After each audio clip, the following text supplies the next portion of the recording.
여러분 안녕하십니까? 뉴스가 있는 저녁 변상욱입니다. 안보랍니다. 어버이날에 괴물투수 류현진이 완벽한 승리 소식을 전했습니다. 6년 만에 완봉승이고요.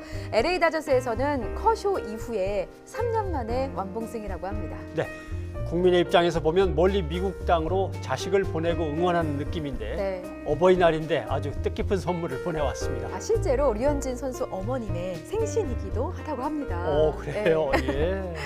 정말 부모 입장에서는 자식 잘 되는 게 뭐 최고의 선물이죠. 네. 예. 얼음 국회도 좋은 소식을 좀 전해주면 좋을 텐데 오늘은 정치권에서 속보가 많았습니다. 그렇습니다. 네. 예. 여당인 더불어민주당 새 원내대표로 이인영 의원이 선출됐습니다. 이인영 원내대표는 대외적으로는 자유한국당을 설득해서 국회를 정상화하는 시급한 과제를 안고 있죠. 네, 또 바른미래당 김관영 원내대표는 사퇴하겠다고 밝혔는데 이렇게 덧붙였습니다. 바른미래당이 밤이스럽다는 자리에서 벗어날 수 있게 됐다. 네, 밤이스럽다 가끔 쓰긴 쓴 것 같아요. 네, 예. 그렇습니까? 예. 이 밤이스럽다는 바른미래당스럽다의 줄임말이래요. 예. 어정쩡한 상태를 일컫는 정치권 신조어라고 합니다. 지금 국회 자체가 얼음 정국인데 뭔가 변화가 생길까요? 글쎄요, 생겨야 되는데 변화가 생길지 어떨지 뭐가 더 필요한지 그 부분은 지금부터 하나씩 짚어봐야겠죠. 먼저 더불어민주당으로 가보겠습니다. 네. 자, 더불어민주당 신임 원내대표의 3선에 이인영 의원이 선출됐습니다. 네, 몇 프로 선출이 됐을까요? 네, 우선 이 원내대표 경선 1차 투표에서 1위를 차지했고요. 김태년 의원과의 결선 투표에서는 125표 가운데 76표를 얻어서 원내 사령탑에 올랐습니다. 네, 당선 직후 소감도 이제 이야기를 했을 텐데 그 얘기도 좀 전해주시죠. 네, 민주당이 넓은 단결을 통해서 강력한 통합을 이루고 내년 총선에서 승리할 수 있도록 헌신하겠다고 강조했고요. 예. 특히 조만간 자유한국당의 나경원 원내대표를 만나겠다. 패스트트랙 추진 과정에서 생긴 갈등을 어떻게 치유할지 그 해법을 찾기 위해서 노력하겠다고 밝혔습니다. 이인영 신임 원내대표의 목소리 직접 들어보시죠. 한 번쯤 주류 비주류의 벽 이런 거 우리 확 깨버리자. 진짜 정권 교체 때 우리가 가졌던 문재인의 가치, 문재인 대통령님의 가치를 중심으로 해서 하나가 되어서 정권 교체했던 그때 그 용광로 감성 이런 것들을 지금 우리 안에서 다시 회복해서 주류 비주류가 없는 완전체로서 새로운 통합, 새로운 질서를 만들어내는 민주당 다시 한번 해보자 이런 기대셨다고 저는 생각해요. 당정청의 일치 이런 노력을 실질적으로 할 수 있다 이렇게 생각을 해요. 그런데 추경과 관련해서는 아무래도 야당과의 협의, 협상 이런 것들이 중요하니까요. 네, 앞서 변행컷께서도 짚어주셨겠지만 예. 민주당 신임 원내대표의 우선 과제는 밖으로 나간 자유한국당을 설득하는 과제가 있는 거잖아요. 그렇죠. 쉽지는 않아 보입니다. 자유한국당의 황교안 대표는 지금 전국을 돌면서 투쟁 강도를 계속 높이고 있습니다. 네. 이것은 이제 총선을 위한 지지층 결집도 해야 하고 황교안 대표 스스로는 차기 대선 주자로서 자기 존재감을 지금 과시해야 될 때거든요. 예. 명분은 패스트트랙 투쟁인데 외치는 구호를 보면요. 좌파, 독재, 타도 이런 구호들만 나오더라고요. 예. 그러니까 황교안 대표는 지금 타이밍에서는 상대를 이해찬 대표 등 다른 당 대표로 삼을 게 아닌 거죠. 문재인 대통령으로 자기의 맞상대를 세워놓고 대통령에 직접 맞서는 프레임을 만들어서 여론을 그리로 끌어가면 차기 대권 주자로서의 이미지가 점점 굳어지는 거죠. 네, 대통령 대 대통령 후보의 구도를 만들겠다 이런 전략이라고 그렇습니다. 짚어주시는 거죠. 그런데 5월 임시국회 얘기도 나오고 있고 오래 갈 수는 없지 않을까 싶은데 어떻게 보십니까? 일단은 성과를 거둘 만큼은 거두고 들어가야겠죠. 적당한 명분을 찾아서 국회로 돌아는 가는데 아마 제 예측으로는 네. 한 5.18쯤이 변곡점이 되지 않을까요? 왜냐하면 더 늦으면 정말 추경을 5월 안에 처리하기가 힘들어집니다. 그러니까 그때쯤엔 들어가야 됩니다. 네, 여하튼 민주당 새로운 사령탑이 시험대에 오른 것은 분명합니다. 조은지 기자의 리포트 보시겠습니다.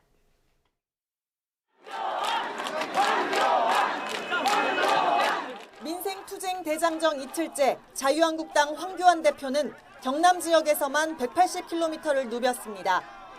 시장과 노인정을 두루 돌면서 바닥 민심을 듣고 버제의 고 김영삼 대통령 생가도 들렀습니다. 대우조선소에선 천막 농성장에서 경제 살리기를 약속하며 정부 여당을 압박했습니다. 굉장히 참 안타깝게 생각합니다. 특히 이 M&A 결정이 뭐 몇만 명, 몇십만 명이 걸려 있는 그런 문제인데 내 생각은 굉장히 좀 졸속 결정이 된 것이 아니냐. 민주당은 황교안 대표가 대권 욕심 때문에 국회를 볼모로 잡았다며 냉소를 지었습니다. 제1야당이 일으킨 폭력 사태를 전 국민이 지켜보신 상황에서는 길어질수록 오히려 역풍을 맞이할 것이라고 예상이 됩니다. 이런 싸늘한 정국에 민주당 새 원내사령탑의 첫 과제는 국회를 정상화하는 일입니다. 당장 이번 주 추경과 민생경제법안을 놓고 당정청 회의가 잇따라 예정돼 있어 어떤 식으로든 제1야당과의 스킨십이 이루어질 것으로 보입니다. 내일이라도 연락이 되면 제가 나경원 대표를 바로 찾아뵙고 그 자리에서부터 바로 진지한 얘기를 예의 다해서 정성껏 하겠습니다. 협상의 모멘텀으로 자유한국당에서도 활용하시길 바랍니다. 한국당 역시 황교안 대표가 여론전을 도맡고 나경원 원내대표가 국회 살림을 담당하는 투트랙 전략으로 물꼬를 튼다는 방침입니다. 국회가 어려운 상황인데 좀 새로운 리더십으로 야당의 생각도 존중하는 그런 원내대표가 되셨으면 하는 생각이고요. 한번 좀 시간을 두고 이야기 나눠보죠.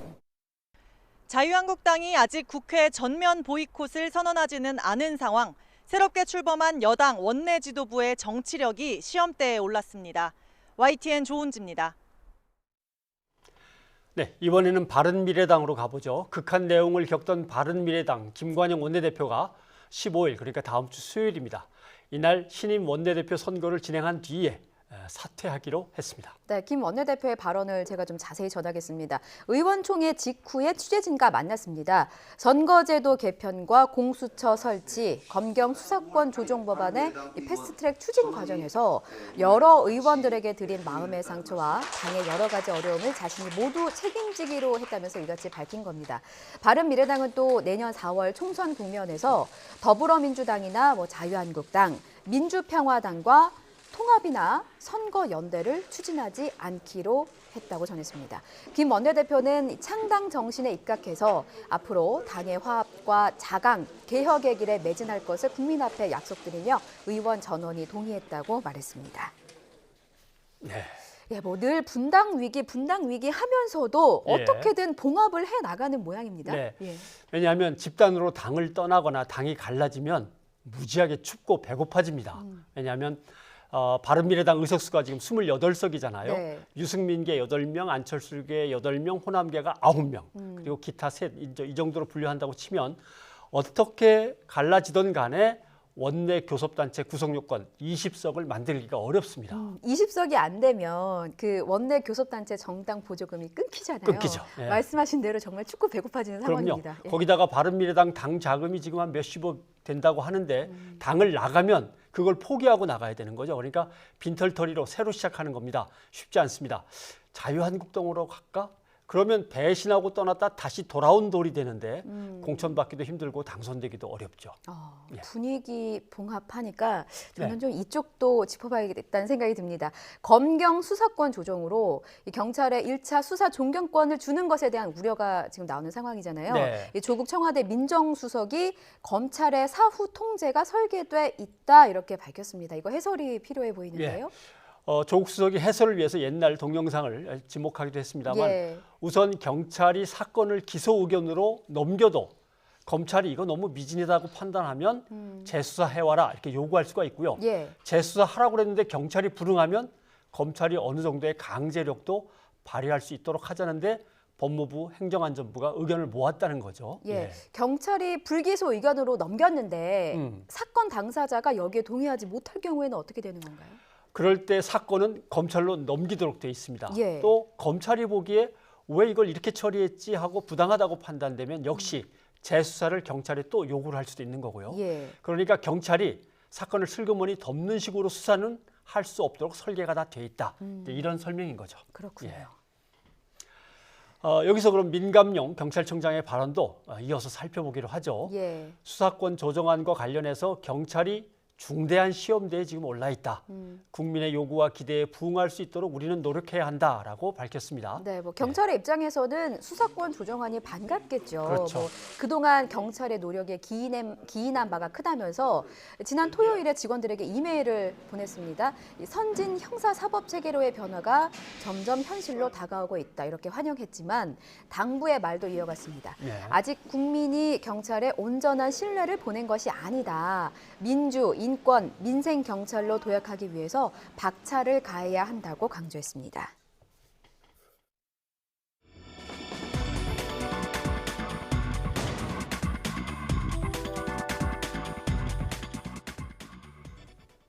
네, 브리핑이 있는 저녁입니다. 이현아 기자와 함께하겠습니다. 어서 오십시오. 안녕하세요. 예.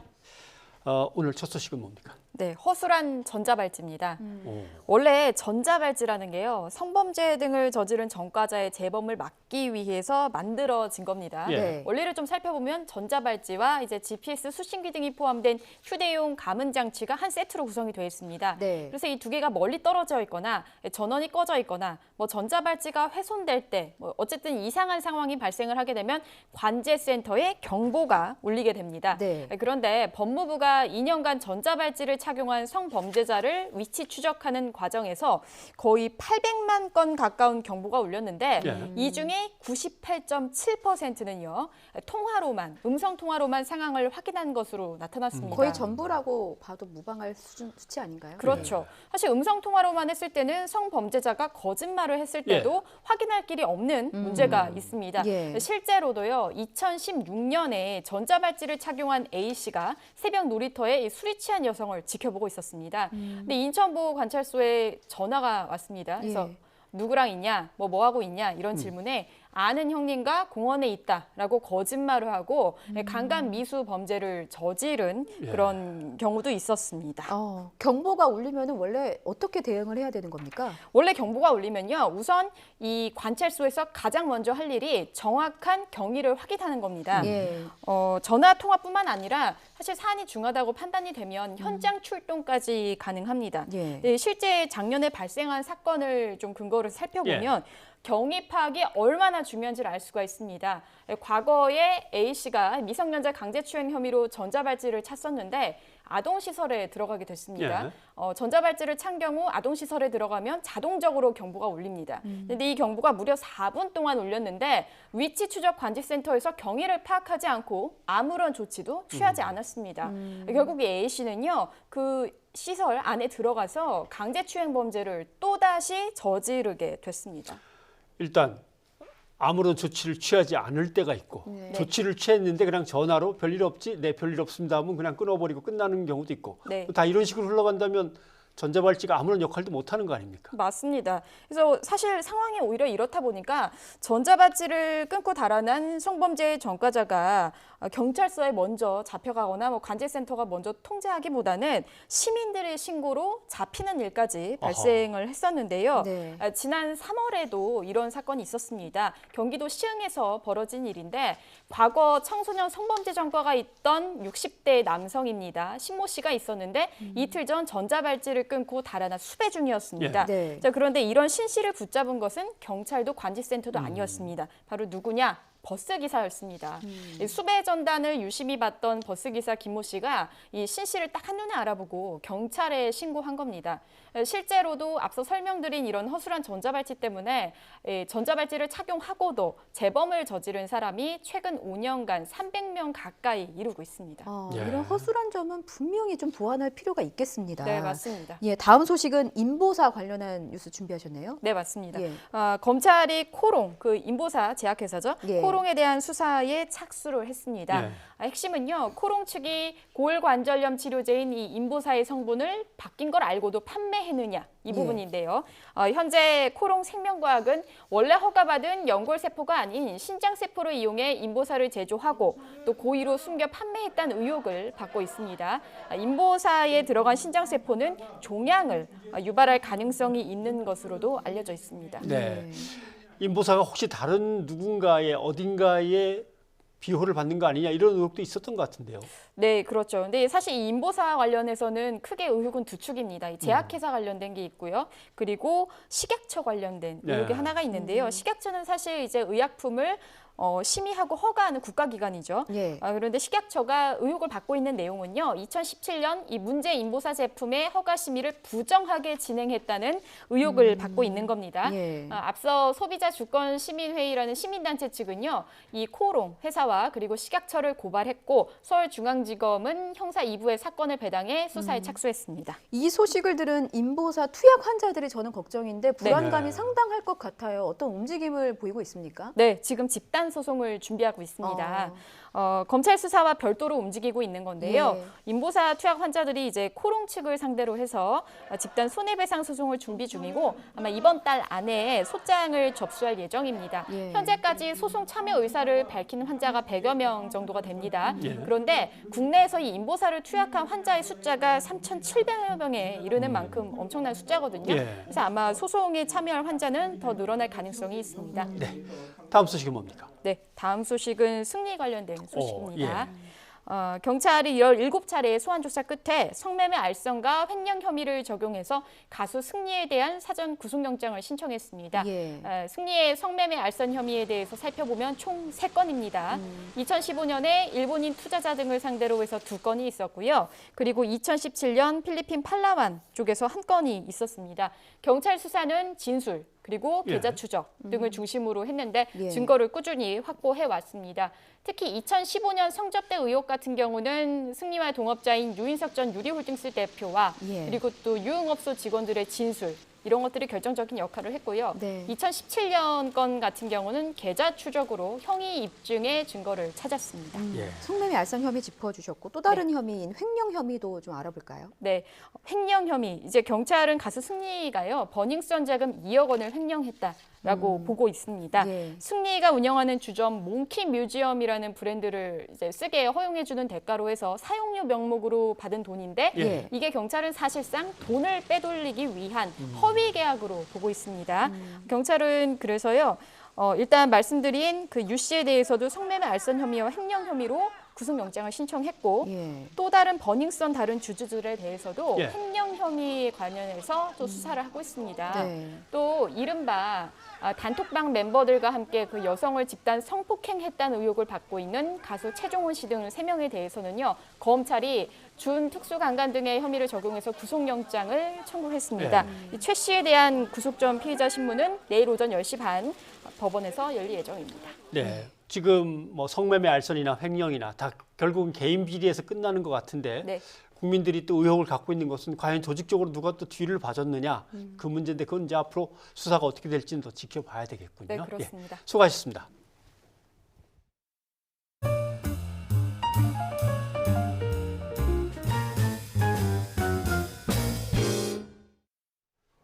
네, 5월은 가정의 달인데 가슴 아픈 소식이 또 전해졌습니다. 생활고를 비관한 엄마가 10살 아들과 함께 숨진 채 발견됐습니다. 네, 뭐 당사자가 되어보지 않으면 모른다지만 저희가 섣부르게 판단해서도 안 되는 문제이기는 네. 하지만 정말 극단적인 선택을 할 수밖에 없었던 건지 도움을 요청할 길은 하나도 없었던 건지 정말 안타깝기만 합니다. 네. 결국은 사회 안전망이 더 확충돼야 한다는 건 분명한 것 같습니다. 예. 빈곤, 가난을 개인적인 문제로만 치부한다면 이런 비극이 자꾸 되풀이될 수밖에 없는 거겠죠. 이들을 위한 안전망이 제대로 작동하고 있는지 점검부터 필요하겠고요. 박희재 기자가 보도합니다. 경기도 김포시의 한 아파트입니다. 오전 11시쯤 41살 A씨와 10살 아들이 숨진 채 발견됐습니다. 차가 왔다 갔다 하니까 경비대장이 얘기 듣고 올라갔는데 이제 다 경찰관이 제지하고 하니까 남편과 별거 중이던 A씨는 자녀와 함께 지내왔습니다. 최근 보험사에 일자리를 구했지만 심한 생활고에 시달렸던 것으로 추정됩니다. 아파트 관리비 같은 경우도 한 90만 원 정도 밀렸더라고요. 경제적으로 조금 곤란함을 좀 호소를 했었다 이런. 가정의 달이 무색하게 최근 안타까운 사건이 잇따르고 있습니다. 어린이날에는 빚에 시달리던 30대 부모가 4살과 2살 배기 아이와 함께 극단적인 선택을 했습니다. 수십 차가 잔뜩 왔더래요. 일도 가족 어린 애하고 4살 먹은 애하고 그게 남매지? 어려운 삶을 대물림해선 안 된다. 전문가들은 이 같은 생각이 자녀의 삶까지 결정할 수 있다는 인식으로 이어져선 안 된다고 경고합니다. 미리 걱정했다고 할 수 있겠지만 결국 그것은 그 아이들의 어떤 살아내야 될 의무이자 권리이기도 하고. 하지만 이들만 탓할 순 없습니다. 5년 전 60대 엄마와 30대 두 딸이 생활고를 이기지 못하고 스스로 목숨을 끊은 송파 세모녀 사건. 안타까운 사연에 사회는 들썩였고 이후 빈곤층을 위한 긴급 지원 제도 등이 마련됐지만 사각지대는 여전히 존재합니다. 도움을 요청하지 않으면 줄 수 있는 방법이 많이 없고 위험도가 높아 보이는 그런 가구를 발굴하고 있는데 그건 인력이 없는 거예요. 송파 세모녀처럼 변변한 수입도 없는데 국민기초생활보장법의 혜택을 받지 못하는 빈곤층은 93만 명으로 추산됩니다. 갈수록 심해지는 양극화 현상 속에 사회 안전망을 촘촘하게 만들지 않는다면 비극은 되풀이될 수밖에 없습니다. YTN 박희재입니다. 네, 시민의 발인 대중교통 버스가 파업 위기를 맞고 있습니다. 네, 전국 버스업체 노조의 절반 정도가 오늘부터 이틀 동안 파업 찬반 투표를 합니다. 이유가 뭘까요? 예, 52시간 근무제 도입에서 파생된 문제입니다. 네. 노조는 노동 시간이 줄어들게 되니까 인력을 충원해달라, 임금을 보전해달라 요구하고 있는 거고, 반면에 사측은 경영상의 어려움을 내세우면서 난색을 표하는 거죠. 네, 파업이 가결이 되면 15일, 이제 다음 주 수요일 출근길부터 시민들이 불편을 겪을 것으로 보입니다. 김학무 기자가 자세히 보도합니다. 경기도와 서울을 오가는 광역버스와 시내버스를 운행하는 업체입니다. 버스 운전기사들이 근무 교대 시간을 이용해 투표에 참여합니다. 노조 측은 주 52시간 근무제 도입에 따른 추가 인력 채용과 임금 인상을 요구하고 있습니다. 서울의 임금 격차를 동일 업종의 동일 노동 시간을 일함에도 1,000만 원 가까이 난다라는 이 부분에 경기도 운수 종사자들이 이런 형태의 투쟁을 갈 수밖에 없었던 거죠. 하지만 사측은 현재 경영 여건상 불가능하다는 입장입니다. 요금 인상이 불가피하다는 주장인데 이를 결정할 경기도도 사정이 복잡합니다. 요금 인상에 대한 필요성은 저희가 공감합니다만 수도권 통합 환승제로 묶여 있기 때문에 저희 경기도만 결론을 내리기는 좀 어려운 부분이 있습니다. 같은 명목으로 파업 찬반 투표를 실시한 곳은 전국 버스 사업장 479곳 중 절반인 234곳. 버스 대수로 2만 대, 참여 인원은 4만 1천여 명에 달합니다. 전국 자동차 노련 측은 투표에서 파업 찬성이 결정되고 쟁의 조정이 끝나는 14일까지 노사 간 합의가 이루어지지 않으면 15일부터 즉각 파업에 돌입할 방침입니다. 이럴 경우 특히 출퇴근 시간대 운행량이 많은 수도권 지역 주민들의 불편이 클 것으로 우려됩니다. YTN 김학무입니다. 네, 삼성 바이오로직스 분식회계 의혹 관련한 소식이 있군요. 뭐 새로운 내용이 있습니까? 네, 어제 그 공장 바닥에서 서버 본체를 찾아냈다는 그렇죠. 소식을 저희가 전해드렸잖아요. 예. 이 자료를 훼손하고 은닉하는 과정에서 삼성 계열사들이 동원된 정황이 포착이 됐습니다. 예, 계열사를 동원해서 자료를 숨겼다. 구체적으로 어떻게 동원했다는 겁니까? 네, 뭐 삼성 SDS의 경우는 뭐 서버를 복구할 수 없게 기술을 뭐 지원을 했다고 하고요. 증거 인멸에 가담한 혐의를 받는 삼성 바이오로직스 직원은 구속영장이 청구됐습니다. 예. 영상 보시겠습니다. 검찰이 삼성전자 임원 2명에 대해 증거인멸 등의 혐의로 구속영장을 청구했습니다. 삼성전자 사업지원 TF 소속 백모 상무와 보관선진화 TF의 서모 상무가 그 대상입니다. 검찰은 이들이 지난해 검찰 수사에 앞서 각자 역할을 나누고 삼성 바이오로직스 분식회계 의혹에 관한 핵심 증거를 없애도록 지시한 것으로 보고 있습니다. 백 상무는 삼성 바이오로직스의 자회사인 삼성바이오 에피스 직원들의 휴대전화를 검사하고 이재용 삼성전자 부회장과 박근혜 전 대통령을 뜻하는 단어들을 검색해 관련 자료를 삭제한 혐의 등을 받고 있습니다. 보안 담당인 서상무는 삼성 바이오로직스와 바이오에피스의 회사 공용 서버 등 전산 자료를 은닉하는 과정에 주로 개입한 것으로 알려졌습니다. 실제로 이 무렵 삼성 바이오 직원들은 인천 송도에 있는 공장 바닥 밑에 회사 서버를 숨겼고 자회사인 삼성 바이오에피스는 직원 자택에 서버를 빼돌린 것으로 드러났습니다. 이 과정에는 삼성 계열사까지 동원된 정황이 드러났습니다. 서버 등을 복구할 수 없도록 완전히 훼손하기 위해 삼성 SDS 직원들이 기술을 지원했다는 건데 최근 관계자들이 검찰 조사를 받았습니다. 검찰은 압수수색에서 확보한 공용 서버를 정밀 분석하고 그룹 차원의 조직적이고 광범위한 증거인멸이 있었는지 수사하고 있습니다. YTN 신지원입니다. 네, 다음은 오늘 하루 종일 실시간 검색어에 오르내린 사건이죠. 네. 고속도로 한복판에 차를 세운 뒤에 내렸다가 사고로 숨진 여배우를 둘러싼 의혹이 갈수록 커지고 있습니다. 어떻게 된 사고인지 좀 설명을 해주시죠. 예, 그 28살 A씨입니다. 예. A씨는 그제 새벽에 인천공항고속도로 김포공항 나들목 부근에서 택시와 승용차에 잇따라 치여서 숨졌습니다. 그렇죠. 예. 그런데 차가 갓길에 세운 게 아니고 2차로에 세웠고 예. 여성이 차에서 내리고 난 뒤에 이제 사고가 난 거예요. 예, 맞습니다. 그 부분을 좀 짚어드리겠습니다. 당시에는 동석했던 여배우 A씨의 남편이 있습니다. 네. 이 남편은 경찰 진술에서 당시에 아내가 왜 운전석에서 내렸는지 그 이유를 모르겠다고 밝혔다고 합니다. 네. 이제 그러면서 자신은 소변이 급해서 조수석에서 내린 뒤에 볼일을 보고 돌아오니 이미 사고가 나 있었다 이렇게 말한 거죠. 아하, 그럼 새벽에 고속도로 2차로에 갑자기 차를 세운 이유가 겨우 그거라는 건가요? 예, 일단 궁금합니다. 이 소식이 그 부분 때문에 지금 검색어에도 오르내리고 있는데요. 네. 일단 남편의 진술이 이렇습니다. 그 경위에 대해서는 모르겠다. 나도 모르겠다. 예, 이렇게 답한 상태고요. 그렇기 때문에 경찰은 갓길 옆 3차로가 아니라 2차로에 정차한 상황을 파악하기 위해서 지금 차량 블랙박스 등을 정밀 분석하고 있는 상황이고요. 예. 지금까지 확인된 것만 말씀드리면 이 A씨가 남편이 내린 뒤에 차에서 내려서 뒤쪽으로 걸어갔고 이후에 사고를 당한 것으로 파악됐다. 이 부분만 확인된 사항입니다.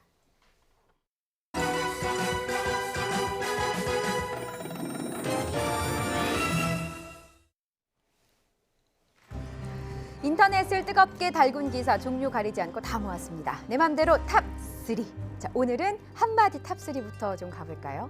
자, 먼저 자유한국당 한선교 사무총장의 욕설 논란입니다. 당 사무처 당직자에게 차마 입에 담기 힘든 욕설을 했다고 사무처 노조가 밝히면서 공개 사과와 거취 표명을 요구했는데요. 한 사무총장은 부적절한 언행에 대해서는 사과했지만 당직자들과 보좌진들의 한마디는 이랬습니다. 터질 게 터졌다. 당시 욕설을 들은 당직자는 사의를 표명한 상태라고 합니다. 자, 다음 한마디는요. 팝스타 아리아나 그란데의 팬심입니다. 보실까요? 잠금 화면도 정국이다. BTS 멤버 정국과의 특별한 우정을 과시하면서 휴대전화 잠금 화면 인증샷을 인스타그램에 올린 건데요. 바로 이 화면입니다. 정국이 먼저 BTS 인스타그램에 아리아나 그란데의 공연을 본 소감을 올렸고요. 아리아나 그란데 역시 고마움을 전하면서 이렇게 함께 찍은 사진을 올린 겁니다. 누리꾼들은 이 K-팝 스타와 팝의 여왕의 만남이 짜릿하다는 반응을 쏟아내고 있습니다. 자, 마지막 한마디는 누리꾼의 일침입니다. 이제 그제 러시아 여객기 참사로 41명이나 숨졌죠. 희생이 커진 이유는 불길이 번지는 긴박한 상황에서도 짐을 챙겨서 탈출하려는 승객 때문이라는 증언이 나왔는데요. 누리꾼은 짐 속에 얼마나 귀중한 것이 들었는지 몰라도 목숨보다 귀할까 일갈했습니다. 생존자 역시 이 가방을 들고 탈출한 사람들에게 뭐라고 말을 해야 할지 모르겠다. 신이 그들을 심판할 것이다 라는 글을 페이스북에 올렸는데요. 큰 희생이 안타까울 뿐입니다. 자, 이어서 순간 포착 탑3 준비했습니다. 카네이션 든 소녀상, 2조 넘는 공짜 PPL 효과를 누린 스타벅스, 그리고 괴물 류현진의 완벽했던 완봉승의 순간입니다. 화면으로 준비했습니다. 만나보시죠. 어버이날인 오늘은 제1386차 일본군 위안부 문제 해결을 위한 정기 수요 집회 날이기도 합니다. 오늘 소녀상의 손에는 카네이션이 전해지고 머리에는 화관이 씌워졌습니다. 이스라엘인 역사에 안타까운 희생에 마음 아파하면서 소녀상의 손에 꽃을 건넨 후손들의 마음이 느껴집니다. 자, 미국 인기 드라마 왕좌의 게임에 스타벅스 마크와 유사한 종이컵이 포착됐습니다. 이 초록색 마크가 스타벅스를 연상하게 하지만 실제로는 제작 현장에서 제공된 음료 컵이었다고 합니다. 어쨌든 중세 시대를 배경으로 하는 드라마니까요. 제작진의 실수인 건 맞겠죠. 자, 이 실수는 SNS에서 20만 번 가까이 언급되면서 스타벅스가 간접 광고 효과를 이뤘는데요. 최소 2조 7천억 원어치의 가치라고 합니다. 구석구석을 찌르는 절묘한 제구력, 완벽한 볼 배합이 빛났던 경기였습니다. 괴물투수 류현진의 완벽한 경기, 부모님이 지켜보고 있었는데요. 오늘이 어버이날인데 마침 어머님의 생신이라고 합니다. 아들은 최고의 선물을 안겼습니다. 류현진 선수를 응원하는 국민에게도 아주 멋진 선물이 됐습니다. 고맙습니다. 내 맘대로 탑3였고요. 유이저는 60초 뒤에 다시 올게요. 네, 변상욱의 뉴스가 있는 저녁 함께하고 계십니다. 저희가 샵 0945번, 긴 문자 100원, 짧은 문자 50원으로 시청자 여러분의 의견을 받았고 유튜브와 팟빵으로도 무료 댓글 받았는데요. 의견 전해드릴까요? 네. 2236님, 류현진 선수 올 시즌 부상 없이 20승까지 올려주십시오라고 응원해 주셨고 류희저 또한 야구 소식을 좀 추가하셔서 경기가 없는 월요일에는 한 주간의 명장면을 모아서 좀 점점점. 야, 예, 제작진이 많이 필요하겠는데요. 또 축구 경기는 축구 경기대로, 야구 경기는 야구 경기대로 명장면을 다 모으려면 예, 저희가 한번 좀 가능한 한 많이 서비스하겠습니다. 예, 일단은 저희가 뉴이저 끝나고 아주 통렬한 저희가 그 프로그램에 대한 반성의 시간을 갖잖아요. 제가 2236님의 의견을 꼭 발제하도록 하겠습니다. 20승 할 수 있을 거라 또 믿고 있고요. 유튜브에서는 이런 의견이 들어왔습니다. 저희가 모자의 극단적인 선택에 대한 뉴스를 전해드렸는데 미날럼님, 국가는 저런 분들을 도와야 하는데 또 자살 소식이다. 나비효과님, 10살 아들은 무슨 죄냐. 이런 안타까운 목소리 그래서 주셨습니다. 요즘 언론은 동반 자살이라는 말을 잘 안 쓰려고 피하고 있습니다. 그러니까 어떻게 보면 아무런 결정권 없는 갓난아기나 어린이를 살해하고 자살을 했다 이렇게 봐야 되는 거 아니냐라는 반박과 반론들이 많은 거죠. 혹시 방송 보시면서 말 못할 고민 있으신 분들은 꼭 전문가에게 상담을 받아보시기 바랍니다.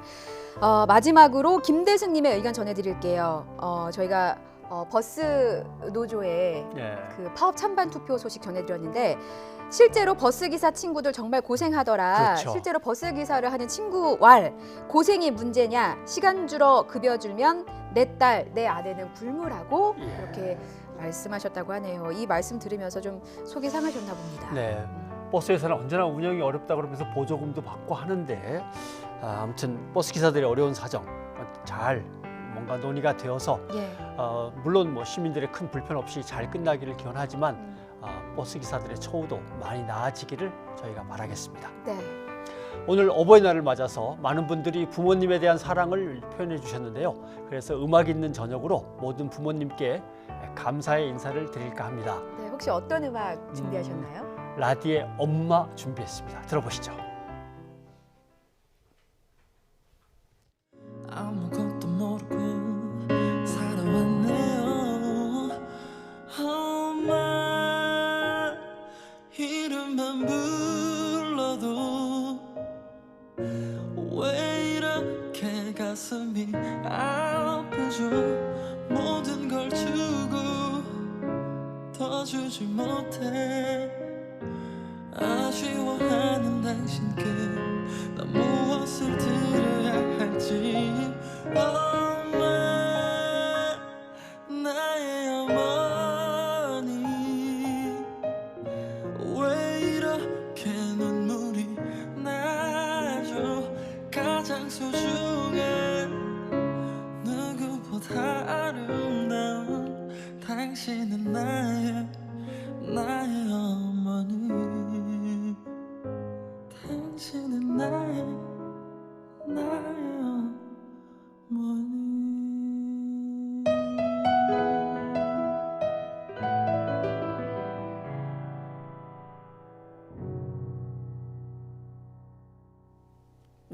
사랑합니다. 감사합니다. 예.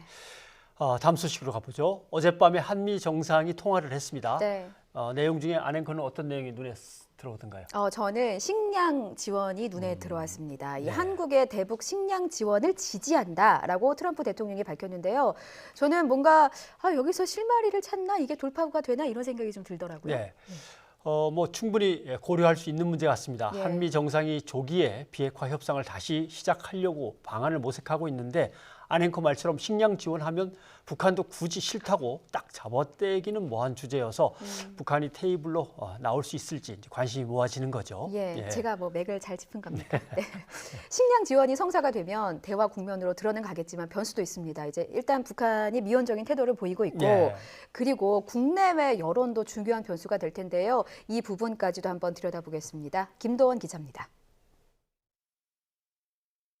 한미 정상의 전화 통화를 통해 대북 식량 지원 카드가 공식화됐습니다. 두 정상이 비핵화 협상 조기 재개 방안을 논의하면서 북한의 식량난 문제도 거론한 겁니다. 트럼프 대통령은 인도적 차원에서 한국의 대북 식량 지원이 시의적절하며 긍정적인 조치가 될 것으로 지지했다고 청와대는 밝혔습니다.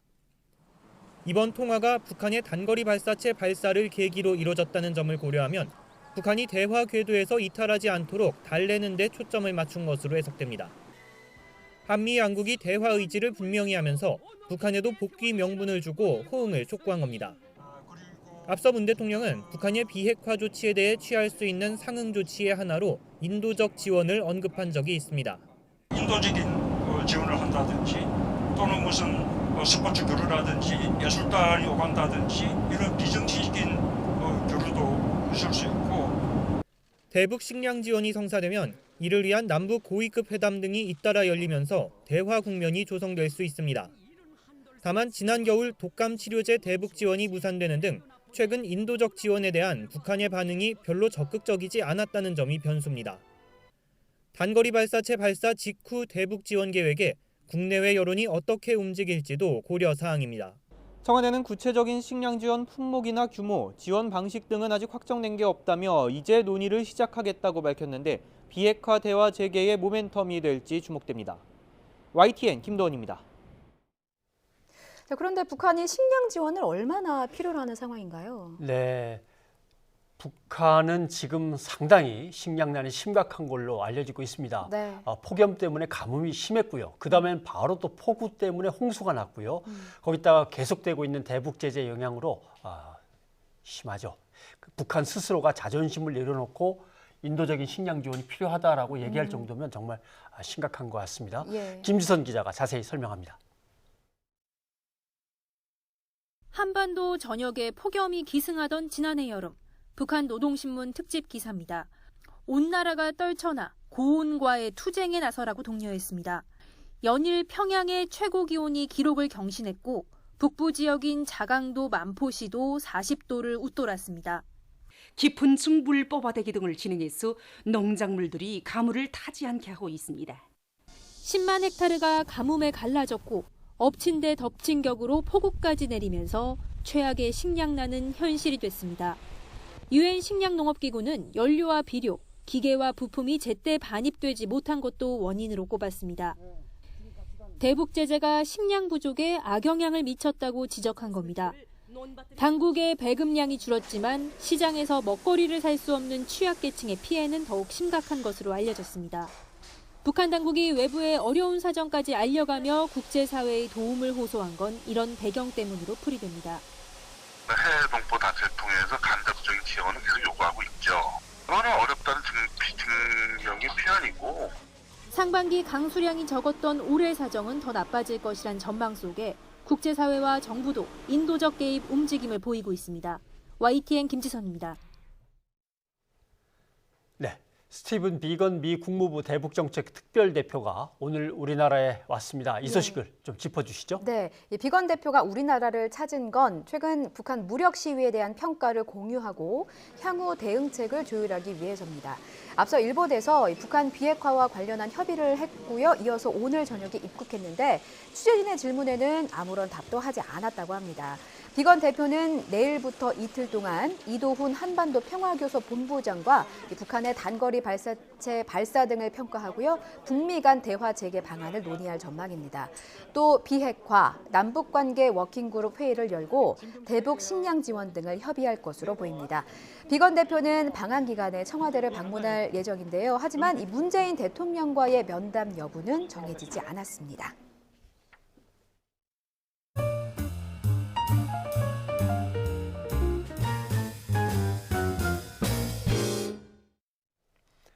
변상욱의 뉴스가 있는 저녁을 함께하고 계십니다. 수출 부진의 여파가 심상치 않습니다. 네, 1분기 경상수지 흑자가 6년 9개월 만에 최악을 기록했는데 4월에는 아예 적자 가능성마저 거론된다고 하는 상황입니다. 조태현 기자입니다.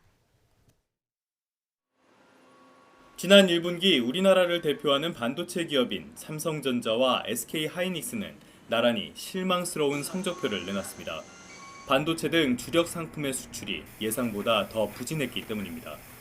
지난해 국내 경제의 유일한 버팀목이었던 수출마저도 한풀 꺾이자 교역의 전체 결과인 경상수지도 빠르게 쪼그라들고 있습니다. 지난 1분기 경상수지는 112억 5천만 달러 흑자에 그쳤습니다. 지난 2012년 2분기 이후 6년 9개월 만에 가장 적었습니다. 상품 거래의 결과인 상품수지 흑자 규모가 2014년 1분기 이후 최소 수준으로 줄었기 때문인데 수출과 수입이 동반 감소하는 불황형 흑자 양상을 보였습니다. 3월만 봤을 때 흑자폭은 7년 만에 최소였습니다. 글로벌 보호무역 기조 강화로 따라서 세계 교역량이 둔화되는 가운데 품목은 반도체와 석유류가, 지역은 중국 및 중동이 부진한 데 주로 기인한 것입니다. 갈수록 악화하는 경제 상황에 정부도 비상이 걸렸습니다. 경기의 하방 위험이 커졌다며 정치권의 신속한 추가 경정 예산안 처리를 거듭 요청했습니다. 추경안이 5월을 넘겨 추후에 그 이후에 결정될 경우 그만큼 경기 선제 대응에 어려움이 있을 뿐만 아니라 추경 효과도 저감될 것이 우려됩니다. 다만 정부의 노력에도 4월에는 외국인 투자자의 배당금, 송금 등의 영향으로 경상수지가 아예 적자로 돌아설 가능성이 있다는 우려가 나옵니다. 경상수지 흑자폭은 어느 정도 수준 이상을 유지할 수 있지만 특히 이제 반도체 경기, 우리 수출의 한 20%를 차지하는 반도체 경기가 어려워지면 흑자폭이 상당폭 감소할 수도 있다 이렇게 생각이 됩니다. 일시적이라고는 해도 경상수지 흑자 행진이 끝나게 되면 국내 경기를 둘러싼 우려는 한층 더 커질 전망입니다. YTN 조태현입니다. 아직 집계는 안 된 것 같은데요. 네. 이 상품 수지 흑자폭이 계속 줄어서 4월에 배당금을 지급하다 보면 뭐 경상수지가 적자로 돌아섰을 가능성 정말 있는 건가요? 두 가지 견해가 있습니다. 네. 경상수지 적자를 걱정하는 쪽은 지난해 기업 이익이 컸기 때문에 많이 내줘야 되고 배당금을 또 외국인 배당금은 그동안도 계속 상승세였기 때문에 이번 4월에 지급할 배당금도 꽤 클 거다. 이렇게 얘기를 하는 거고 한국은행 등 당국은 아니다. 배당을 중간중간 계속 했기 때문에 한꺼번에 이번에 많이 안 줘도 된다. 또 지난해 4분기는 오히려 기업 실적이 나빴다. 그래서 배당금이 크게 안 나갈 거다. 이렇게 의견이 엇갈리는 거죠. 그러면 경상수지 뭐 적자일 수도 있다. 아니다. 흑자일 수도 있다. 어느 쪽이 맞는 얘기인 건가요? 둘이 팽팽히 맞을 때는 둘 중에 하나입니다. 조금 흑자든지 조금 적자든지 그렇게 될 겁니다. 너무 걱정할 건 아닌 것 같습니다. 일단 일시적인 거니까 너무 우려할 건 아니고요. 이런 국가 경제 상황에서는 그래도 우리도 해외여행도 좀 줄이고 서비스 수지에서라도 적자폭을 줄여나가는 게 맞는 거죠. 그렇군요. 자, 다음 뉴스 보겠습니다. 어제 3기 신도시 추가 지정 소식 전해드렸는데 이번에 추가로 지정된 부천 대장지구 주민들은 대부분 환영한다 이런 반응을 보이고 있다고 합니다. 반면에 1기, 2기 신도시와 지난해 말 먼저 3기 신도시로 지정된 지역 주민들은 뭐 당연히 강하게 반발하겠죠. 이하린 기자가 현장을 다녀왔습니다. 2만 가구가 들어설 예정인 부천시 대장지구. 신도시로 결정된 뒤 공인중개업소인 문의전화가 빗발칩니다. 하루에 전화가 한 100통 정도 나와 어제 들었고 그다음에 나와 있던 땅들이 다 들어가고 있습니다. 주민들도 대부분 환영한다는 입장입니다. 벌써 했어야 될 문제다. 왜냐? 여기 위치 조건이 서울과 인천 중간에 있는 저기 아니에요, 부천이. 빨리 개발해가지고 이렇게 같이 복지 생활을 하고 다 얼마나 좋아. 그런 생활을 해야지. 고양시 창릉도 분위기는 비슷합니다. 하지만 지난해 말 3기 신도시로 먼저 지정된 인천 계양구는 얘기가 전혀 다릅니다. 현재 공시가를 기준으로 보상받으면 새 집을 분양받기엔 턱없이 부족한 데다 수십 년 갖고 있던 땅을 나라가 강제 수용하면서 양도세까지 물리는 건 재산권뿐 아니라 생존권까지 위협하는 의미라며 반발하고 있습니다. 그린벨트라는 걸로 50년 이상 재산권 행사나 뭐 생존권을 침해당했는데도 불구하고 강제 수용하면서 아무런 대책이 없다는 거예요, 정부에서. 그리고 젠트리피케이션이라는 게 있잖아요. 원주민은 나가고 헐값 보상해. 인천 검단과 파주 운정 등 2기 신도시 주민들의 걱정은 더 큽니다. 정부가 애초 약속했던 교통망도 아직 갖춰지지 않았고 미분양 물량도 적지 않은 상황에서 또 다른 신도시를 짓는 건 어불성설이라고 하소연합니다. 지금 이 분양시장이 완전히 얼어붙어 있다고 지금 검단 주민들이 느끼고 있는데 여기다 제3신도시까지 발표를 하고 나니까 지금 분양시장에 미분양되는 사태에 지금 완전히 찬물을 끼얹는 그런 상태라고 저희들이 지금 생각을 하고 있습니다.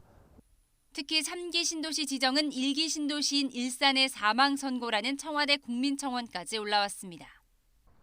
모든 사람이 만족할 만한 대책을 내놓기란 쉽지 않습니다. 다만 신도시 빨대 효과로 인한 주변 지역의 공동화나 3기 신도시 개발에 따른 1, 2기 신도시 주민들의 피해 등 부작용을 최소화하기 위해서는 주택 공급 속도를 유연하게 조절하고 주변 지역과의 연계 개발 방법을 찾아야 한다고 전문가들은 조언합니다. YTN 이하린입니다.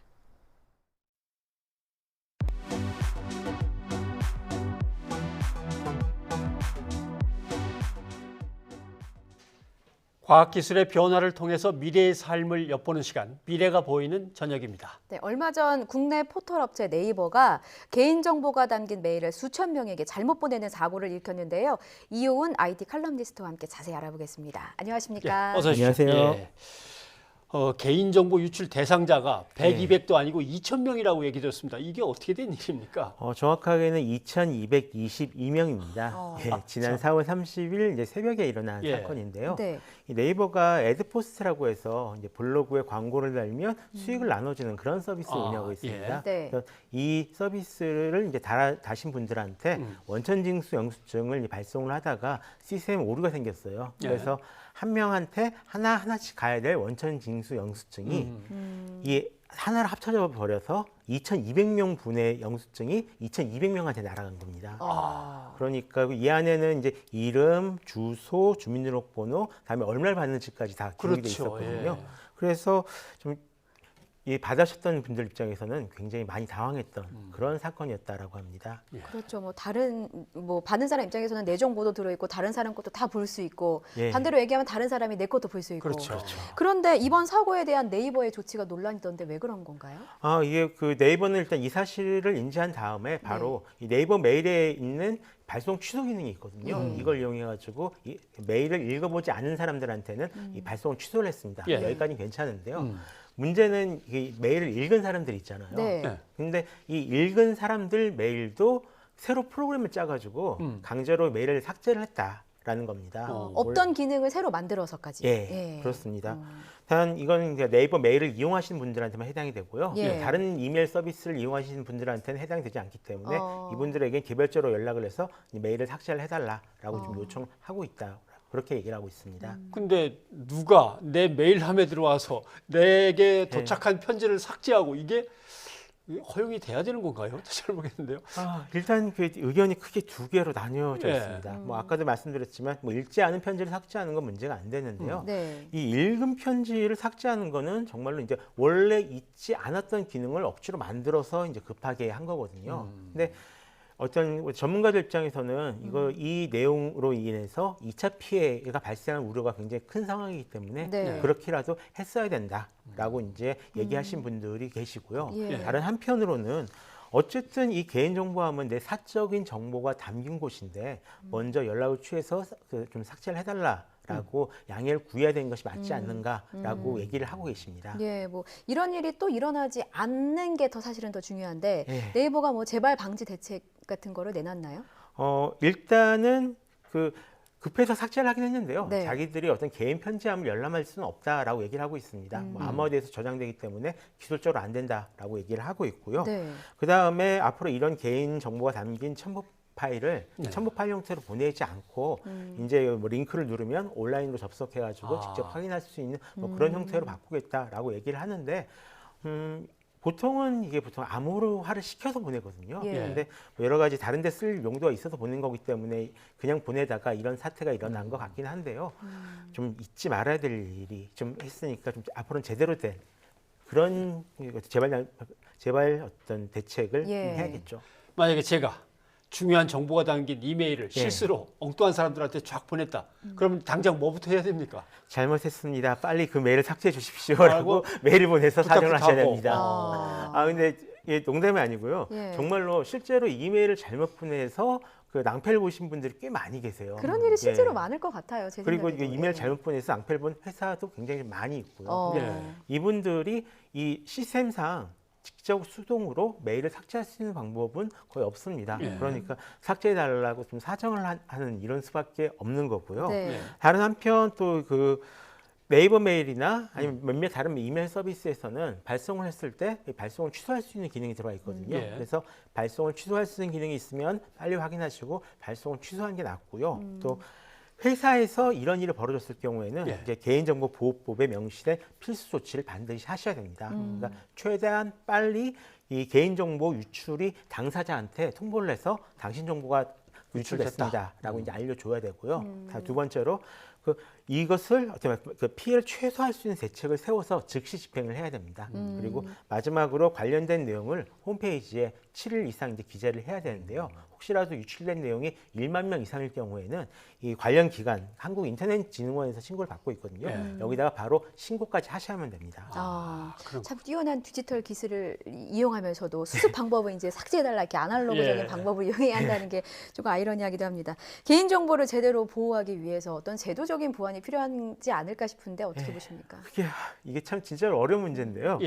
지금은 이제 명백한 개인정보 유출이니까 별다른 문제가 되지가 않습니다. 그런데 아마 최근에 그런 얘기 많이 들어보셨을 거예요. 이 4차 산업혁명 시대의 석유는 데이터다. 그러면서 데이터를 이제 많이 수집해서 쓸 수 있게 해줘야 된다라는 얘기를 많이 들어보셨을 텐데 이 데이터를 만드는 게 실제로는 이 개개인이 활동이란 말입니다. 개개인이 만드는 콘텐츠거든요.